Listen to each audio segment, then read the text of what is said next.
The 999 call after the killing of Joe Cox. A court hears from a witness who called police after the MP was shot and stabbed, allegedly by Thomas Mair, who then calmly walked away and changed his clothes. If you hurry up, you'll get him.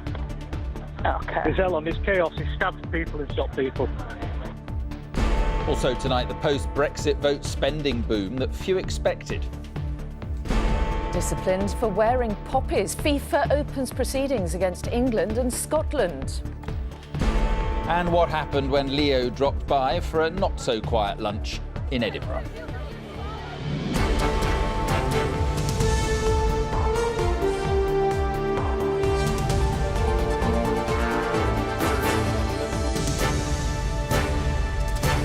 This is the ITV Evening News with Mary Nightingale and Mark Austin.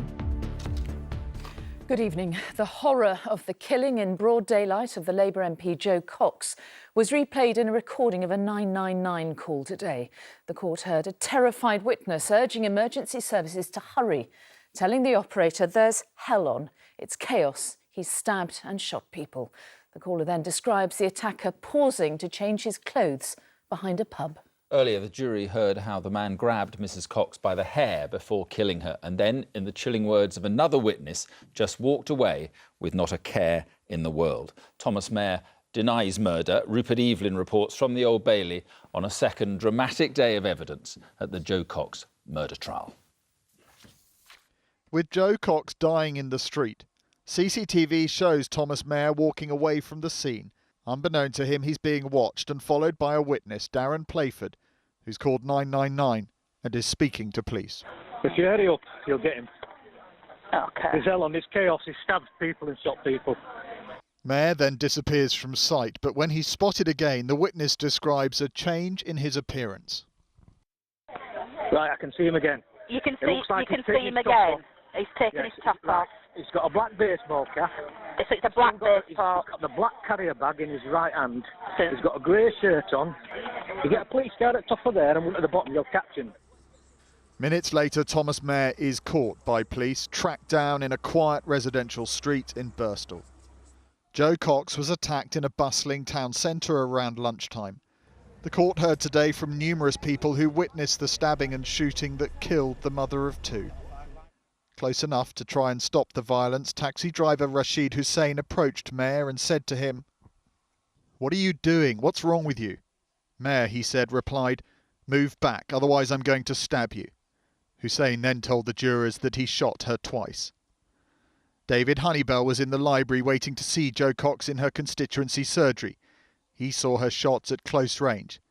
He said Mair stood over her, cocked his gun and blasted her. Then he just walked away with not a care in the world. Repeated witnesses told the jury what they say they heard during the attack on the MP. Amidst the screaming and the commotion, they described hearing the words, "Britain first." Mair denies all the charges against him and listened quietly as successive witnesses outlined their recollection of that day and the moment they saw the MP gunned down and stabbed in the street. Rupert Evelyn, ITV News at the Old Bailey. Now, far from tightening their belts, British consumers actually went on a bit of a spending spree after the Brexit vote, according to the latest figures. Yes, retail sales in the UK rose at their strongest yearly rate for more than a decade in October. Ben Chapman reports from Sheffield on the reasons why. There are plenty of clues that this is about to be the busiest time of year on the high street, but it seems this autumn, Christmas came early for retailers. Despite all the warnings and uncertainty surrounding Brexit, we're still spending at the shops. A lot of shops have been putting quite some decent discounts on different things, and there's quite a few discounts online as well at the moment. I thought trade might have dropped a little bit, but looking round, I don't think it has. I'm just spending normally, but I spend a lot of Christmas anyway. Yeah, whereas I had a baby in March, so this is her first Christmas, so we're going all out. Retail sales have risen at their fastest rate for 14 years. Monthly sales jumped 1.9% between September and October, driven mainly by clothing and footwear. Year on year, sales rose by 7.4%, the highest growth since 2002. The reasons we spent more last month are reflected in the shop windows this month. Prices are lower than they were a year ago. The colder weather meant we were wrapping up for winter earlier. Oh, and we also spent more on Halloween. But if rising sales were helped by falling prices, economists warn that is unlikely to last, predicting the high street boom will be short-lived. People are very much creatures of habit, if you like. They have things they want to spend money on, especially in the run-up to Christmas. Nothing's happened yet with Brexit. We haven't left. We haven't even moved Article 50. What's happened is the pound has fallen, but that takes time to feed through into higher prices. But here in Sheffield, work continued this afternoon on the latest addition to its retail experience. Confidence, perhaps, that our fondness for shopping won't easily be dented. Ben Chapman, ITV News, Sheffield. Barack Obama today made his most public intervention yet over the possible direction of Donald Trump's foreign policy. Speaking on a visit to Berlin, he urged the president-elect not to, as he put it, cut a deal with Russia's President Putin over Syria. Let's get more now from our Washington correspondent, Robert Moore. This is, in effect, the White House in waiting. And inside and entirely out of view, Donald Trump is forming his new administration. One key figure in this process is this former general and intelligence chief, Mike Flynn, who was fired 2 years ago by President Obama. It's going really well. I mean, it's a great transition, and the president-elect is in full control, believe me. Flynn may become the new national security advisor, alarming for Europe because he is seen as an arch hawk on the Middle East and has shown quiet admiration for President Putin, who he sat next to at a Moscow dinner, calling him savvy and smart. It has forced President Obama, who was today in Berlin on his last overseas trip, to fire his first salvo over the bow of Donald Trump, urging him to stand up to Moscow and not do a deal on Syria or Ukraine. But my hope is that he does not simply take a realpolitik approach and suggest that, if we just cut some deals with Russia, even if it hurts people, or even if it violates international norms, or even if it leaves smaller countries vulnerable, or creates long-term problems in regions like Syria, that we just do whatever's convenient at the time. I think it would be great if we get along with Russia. This is what NATO countries fear most, that under Trump, a significant accommodation of Russia is possible. The question then becomes, can European leaders like Angela Merkel and Theresa May influence the incoming Trump administration if it does try and cut a deal with Russia over Syria? Robert Moore, ITV News, Washington. Here, the government has formally put its name to the world's first comprehensive treaty on tackling climate change. The Paris Agreement commits countries to limiting global temperature rises by reducing greenhouse gas emissions. More than 100 countries have already signed the deal, which came into force earlier this month. And the office stationery brand Staples is to disappear from the high street after its owner sold the UK business to a restructuring firm. The firm, Hilco, says it will phase out the shops over the coming months. It's unclear what will happen to its 1,000 employees. The English and Scottish football authorities face fines or even losing points for allowing their players to wear poppies on black armbands in last week's World Cup qualifier at Wembley. Football's world governing body, FIFA, tonight confirmed that disciplinary proceedings have been opened. Richard Pallow is here. Seems quite extraordinary, all this, but what more can you tell us? Well, FIFA banned political statements on shirts, full stop. And despite the threat of sanctions, both the English and the Scottish FAs decided they wanted to mark Armistice Day, the day that they played their World Cup qualifier, by wearing a black armband with a poppy on it. Now, they've had plenty of support from outside the game. The PM, Theresa May, for example, called it an outrageous poppy ban that they couldn't do it. To be clear, FIFA didn't ban it as such. They merely didn't give clarity as to whether or not it could be worn, and that's why these disciplinary proceedings today have now opened. Now, the FA and the SFA I've spoken to both in the last hour or so. They don't want to make any further comments at the moment, but previously they've said quite clearly they think their legal and their moral position is right, and they're going to contest any punishment that they are given. Now, this could, as you say, result in a points deduction, I think realistically a fine at best. But I think many people watching this, certainly in this country, will be thinking, what on earth are FIFA doing, sitting on their high horse about this really emotive issue when themselves they're hardly a moral guiding light? You may be right. Let's see where it goes. Richard, thank you very much indeed. Downing Street has tonight condemned as totally unacceptable photographs published in a newspaper of inmates enjoying luxury meals and other illicit perks inside jail. Yes, it came as prison officers met the Justice Secretary over their fears that prisons in England and Wales are in meltdown following a surge in violence by inmates. More from our political correspondent, Libby Wiener. What exactly drove prison officers to walk off the job this week? They say it was escalating violence fuelled by widespread drug taking in the country's jails. And today, photos posted from this Dorset prison seem to support their claims. Inmates with large quantities of drugs and partying without any supervision. Number 10 condemned their activities. The Justice Secretary admitting problems are widespread. We do have a very serious situation in our prisons with high levels of violence. We're already working on recruiting new officers, dealing with the problems of drugs, phones and drones. We've already taken action. In fact, we've got new officer recruits coming through. But after Tuesday's walkout, it seems the Prime Minister was determined that industrial action had to stop. Talks between the Prison Officers Union and the Justice Secretary apparently leading to a breakthrough. We believe that she has spoken to the Prime Minister and obviously got some mandate to be able to work with us and achieve what she needs to do to make prisons safe and to make prison officers feel valued. And that would mean more officers? Well, she's already committed to those additional 2,500. We need to turn around the numbers of prison officers that are leaving. Outbreaks of violence, such as this riot at Bedford Jail earlier this month, have put health and safety centre stage. The Chief Inspector of Prisons admitting staff and inmates are increasingly at risk. Many prisons have become unacceptably violent and dangerous. And when they're in that condition, they can't fulfil their very important role of rehabilitation and resettlement. Just 2 days ago, the Justice Secretary, Liz Truss, denounced the Prison Officers Association for taking what she called illegal strike action. Now she appears to have had a change of heart, offering real concessions on health and safety that will enable talks to begin again next week. Libby Wiener, ITV News at the Ministry of Justice. Still to come on the ITV Evening News, Sir Norman Betterson has his say over claims he was part of a Hillsborough cover-up. The victims' families say he deserves no sympathy. And Leonardo DiCaprio brings a bit of Hollywood glamour to the lives of homeless people in Edinburgh.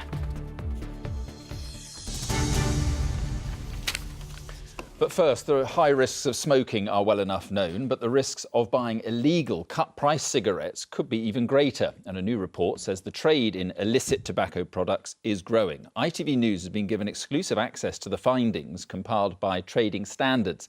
As our consumer editor Chris Choi reports, dangerous, illegal brands are being widely sold for as little as £3 a pack. You said you didn't have any tobacco. This is how the multi-million-pound trade in illicit cigarettes is being tackled. Our cameras joined raids by Trading Standards officers. Using specially trained sniffer dogs, they're out to catch the suppliers. Typically, retailers will only have a small amount in the shop just for that night's sale or that day's sale, and then they'll bring more in tomorrow. So this is probably just a fraction of what the owner has somewhere, but we won't be able to find it unless it's in the shop.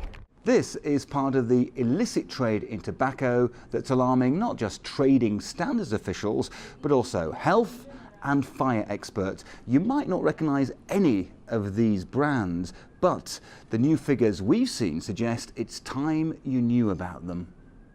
Trade in these illicit brands is growing. Around a third of Trading Standards departments reported that packs of 20 are selling for as little as £3. The most common illegal brands seized were Festpecht, Jinling and Richmond, and the most frequent source of these smuggled cigs was reported as Poland and Russia. And here's the problem. Legal cigarettes are made so that if left, just a sec, they self-extinguish, but the illicit brands don't. And this test by fire officers starkly shows the danger. June Buffum died in a fire caused just like that. Her daughter has now joined the fight against the illegal cigarette brands. People are potentially saving themselves £6 or £7 a packet. If you see a brand you know are not a legitimate brand, please at least advise the person that they could potentially A, be doing themselves a lot of harm health-wise, and B, could potentially cause a fire and cost them their lives. they're manufactured either. And tonight a warning that these illegal brands are on the rise. White cigarettes, as they're known, have grown exponentially over the last few years and now actually dominate the illicit market and are traded all around the world. I mean, it's really important we get on top of this problem and that retailers aren't tempted in trying to stock these. People tempted by the small price of these cigs are being reminded of some very big danger. Chris Choi, ITV News. The UK Independence Party and its interim leader, Nigel Farage, are tonight at the centre of an investigation into the possible misuse of EU funds. The claims concern nearly €500,000, which were allegedly used to help boost UKIP's campaign in the last general election, and the Brexit referendum. Well, let's go to our political correspondent, Carl Dinnan now. Carl, how big a problem is this for the party? Well, it's possibly a financial problem and potentially even a legal problem for the party. The allegations set out in a European Parliament report are that ahead of the general election and the referendum, a European parliamentary group in which UKIP is the main player spent around £400,000 on polling in constituencies in this country where UKIP wanted to campaign particularly hard. And this is money that they're not allowed to use for campaigning. I managed to catch up with Nigel Farage on the phone a little while ago. He's not pleased. He says that the polling was done completely legitimately, that UKIP and other parties have done this sort of polling with this money before. And he says that the European Parliament have changed the rules after the fact in order to catch UKIP out as part of an operation to shut down dissent. Frankly, he told me, we're not allowed to exist. Now, UKIP will find out on Monday from the European Parliament whether or not they're going to be required to pay any of this money back. It could be quite a lot of money, which could cause them those financial problems. And the parliamentary group involved in all of this say that they are going to take this to the European Court of Justice, which viewers will know is not a body UKIP have been a fan of in the past. OK, Carl Dinnan at Westminster, thank you. Families of the Hillsborough disaster victims today condemned the publication of a new book by a senior police officer at the centre of cover-up allegations. The police complaints watchdog is examining the account by Sir Norman Bettison, in which he denies there was ever a conspiracy to blame fans. Sir Norman told our reporter Damon Green that he's been wrongly vilified. I've been described as a monster, and the context for that description is Hillsborough. Accused of being part of an organised attempt by South Yorkshire police to smear the victims of Hillsborough, Norman Bettison has always maintained his innocence. Now he's written a book maintaining his innocence, a book about Hillsborough, a book about Norman Bettison. You've written a book about Hillsborough, which is effectively a book about yourself, and you're styling yourself as the victim here. How do you have the neck to do that? No, that isn't fair, because I go to great lengths to demonstrate the empathy that I have for the families who've struggled against false narratives for 27 years. Bettison faced questions at the Hillsborough inquests. He was a mid-ranking officer in South Yorkshire at the time of the disaster and compiled accounts from junior officers blaming the fans. Victoria and Sarah Hicks both died at Hillsborough, and their father says an officer who was at the heart of the South Yorkshire police response to the tragedy has no right to offer sympathy or make himself the centre of attention. He should be stripped of his knighthood, and he should be just plain old Norman. Plain old Norman? Plain old Norman. He should go away, he should stop looking for sympathy that he doesn't deserve, and he should stop trying to give us sympathy that we don't want when it's not meant. At one stage, he was the chief constable of Merseyside Police. He says he wants people in Liverpool who blame him for a cover-up to read his book and change their minds. For the last 100 pages, you're bleating effectively about what's happened to your good name. Not bleating, setting the story straight. Wouldn't any of us, wouldn't you actually care if people were saying things about you that weren't true? Bookshops in Liverpool like this one say they won't be stocking Betterson's book, and not just because nobody here will buy it, but because if he's had something to say, he's had 27 years. The Independent Police Complaints Commission does have a copy and is yet to conclude its investigations. The last word may be with them. Damon Green, ITV News, in Liverpool. Prince William has called for a global effort to tackle the illegal trade in endangered animals. Speaking in Vietnam, the Duke of Cambridge claimed that animals were being killed in horrifying numbers for their ivory. Recent figures show the African elephant population has declined by nearly a third in 7 years. And winds of up to 94 miles per hour brought chaos to parts of Wales, with a number of residents reporting they'd been hit by a tornado. A holiday park in Aberystwyth had to be evacuated after more than 20 caravans were destroyed. And finally, one of Hollywood's biggest celebrities lent a bit of his stardust to the cause of helping homeless people in Edinburgh today. Leonardo DiCaprio stopped for lunch at a restaurant in the city run by a homeless charity. The movie star was mobbed by fans who braved the rain to wait for his arrival at the restaurant, as Peter Smith reports. With a cool wave for his screaming fans, OK, and maybe some excited journalists, Hollywood royalty arrived in Scotland's capital. Some here had queued since 5 o'clock this morning to get this close. But if you ask them, they'll say it was worth it. Did Leo touch your tattoo? He did, signed it, yeah. Oh, how does that make you feel? Overwhelmed and very, very, very happy. Amazing. What's he like? So lovely. He smelled lovely. It smelled lovely? It smelled lovely, yeah. Were you that close? Yeah, when he walked by I was like, oh. Leo was here for lunch in a restaurant run by Social Bite. Last year they had George Clooney over. This place is great. Fantastic, you guys. It is a small social enterprise that employs people who used to be homeless, and it was started by 30-year-old Josh Littlejohn just over 4 years ago. George Clooney last year, Leonardo DiCaprio this year. These are celebrities that any charity would love to have involved. How do you get them? Well, we invite them to Scotland. I think Scotland's got a romantic notion, people want to come here. And whilst he's here, we invite them to come and, to a smaller extent, champion our own cause, which was visiting this restaurant and meeting some of the guys that now work here that came from backgrounds of homelessness. These 3 chefs all used to be homeless. Today they were cooking for an Oscar winner with one golden rule. Dinna burn it. Aye, that's the one. Just don't burn it, aye. After all that pressure, the chefs got a photograph. Seemingly Leo was pleased.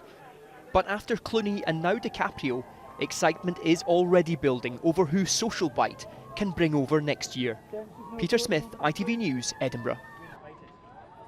We'll see. All in a good cause. Well done them. That's it for now. Raggy Omar will be here with news at 10. But in the meantime, from all of the team here, have a great evening. Bye-bye. Bye-bye.